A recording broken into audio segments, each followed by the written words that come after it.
Welcome to the deep dive. Today we're taking a deep plunge into some of the most complex virtual sandboxes ever made. These are the training grounds for Google DeepMind's latest creation, an AI agent named SIMA 2. And I have to start with this detail from the sources because it's just the perfect hook. You see this character skillfully playing a really detailed, open-ended video game, Right. and it isn't a person. It's SIMA 2. Hmm. And we're not talking about some scripted bot just running in loops here. No, not at all. This agent is operating in environments that the research calls complex, responsive, and ever-changing. Which is a pretty good description of the real world, you know? Exactly. That complexity is the whole point. It absolutely is. And that really sets our mission for this deep dive. We need to get past the impressive visuals and define what makes SIMA 2 a genuine leap forward from previous AI models. The kind we've seen master games like chess or Go. Exactly. Those are still, at their core, limited problems. Yeah. SIMA 2's training in these huge virtual worlds is critical because it forces the agent to develop the kind of planning and adaptability you need to move toward general intelligence. So we're really looking at an agent that's designed for the unexpected. Precisely. Not just for scripted levels. It's learning high-level goals, not just, button presses. Okay, let's unpack this a bit more. Let's start with capabilities. Sure. We're all used to seeing AIs play games, so why does DeepMind call this our most capable AI agent for virtual worlds? What's the real difference here? The difference is really about the planning horizon. Okay. Most older agents, they focused on very short-term actions, like what's the best move I can make right now. Right. SIMA 2 goes far beyond simple actions. It's designed to complete difficult multi-step tasks. Can you give an example of that? Well, imagine a puzzle in a game where you need to find a key. But to get the key, you first have to craft a tool. And to craft the tool, you need to gather materials from all over the map. Exactly. It's a long chain of dependent actions. So it's not just about being efficient in the moment. It's about persistence and, I guess, long-term memory. It is, and that is a massive milestone for AI. Why is it such a big deal? Because in these huge open worlds, the number of possible things you could do is astronomical. The state space. A massive state space. So moving past simple actions means SIMA 2 has to plan, not just one step ahead, maybe tens or even hundreds of steps, all while keeping an internal model of physics, objects, its own inventory.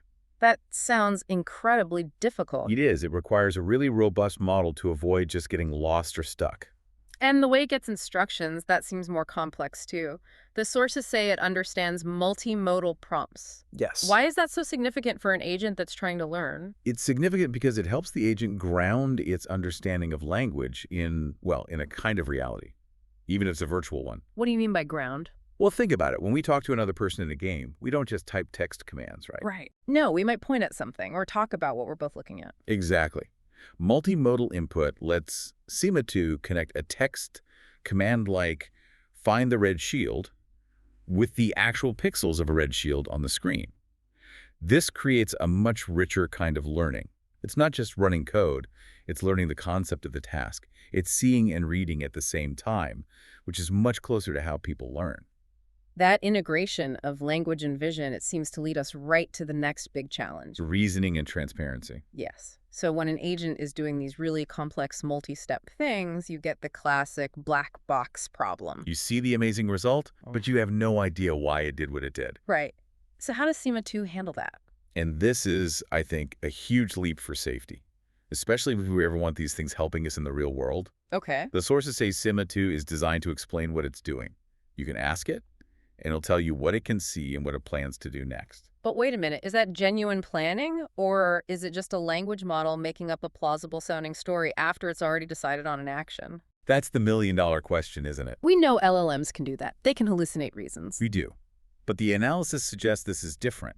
It seems to be directly connected to its goal-seeking behavior. How so? It's basically building an internal model of its world, predicting how its actions will change that model, and then communicating the plan before it acts. So it's an explicit verbalization of the plan, not just a rationalization after the fact. That's the idea. It's not just succeeding by accident. It's succeeding because it followed a logical, internally stated plan. And that tells us something fundamental about how it thinks. It does. This kind of transparency into its logic is vital It really makes you wonder just how robust its internal model of the world actually is. And that model has to keep getting better. Which brings us to what I think is the real aha moment here. The autonomous learning. The power of autonomous learning and generalization.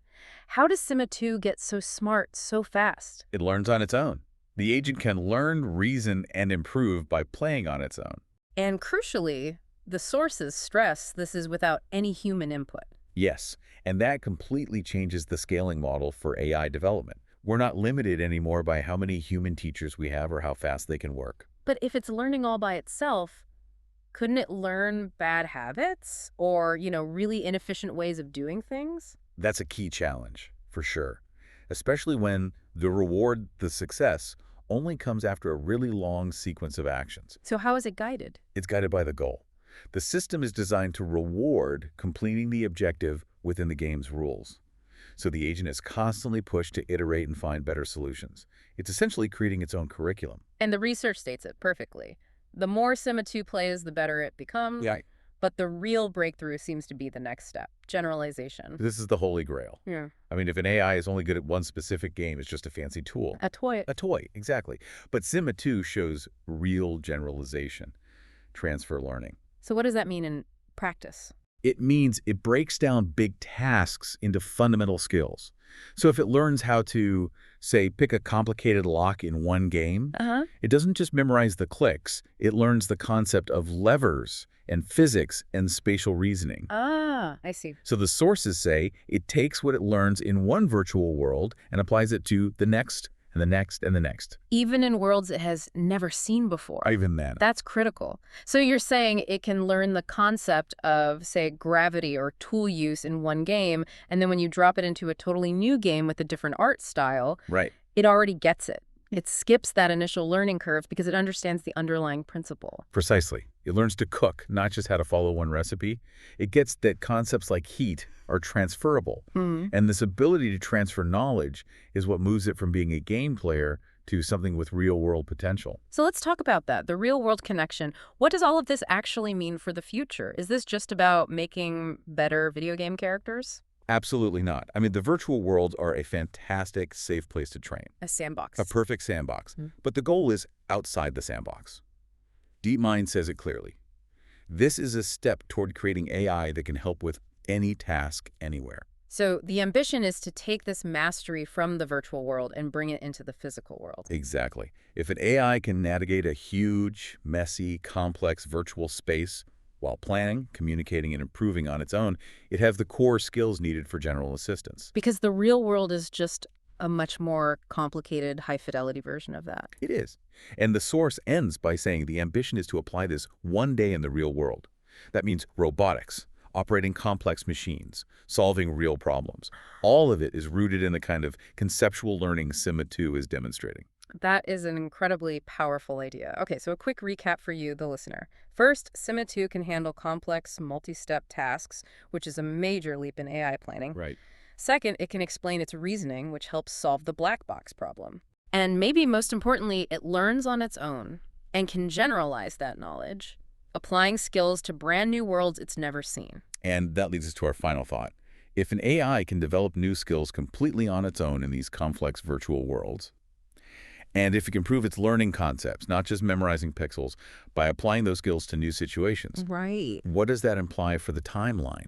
The timeline for AI that can provide general help in our messy, unstructured real world. It feels like the sandbox is showing us the blueprint. The blueprint for the general-purpose digital assistant of the very near future.